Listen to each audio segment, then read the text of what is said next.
Hello বন্ধুরা, good morning. তো দেখো বন্ধুরা, আমি বাজারে চলে গেছিলাম সবজি বাজার আনতে। দেখো কী কী বাজারে এনেছি।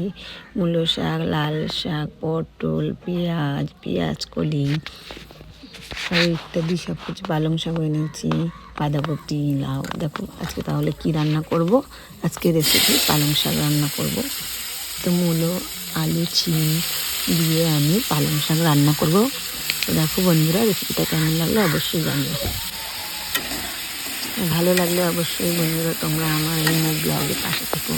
বন্ধুরা, আগে গিয়ে তোমাদের আরও নতুন নতুন রেসিপি তোমাদের দেখাবো।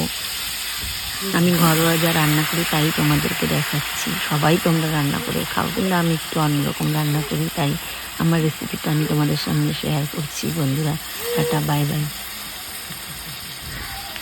জানি না কে কীরকম রান্না করো, আমি রান্না করছি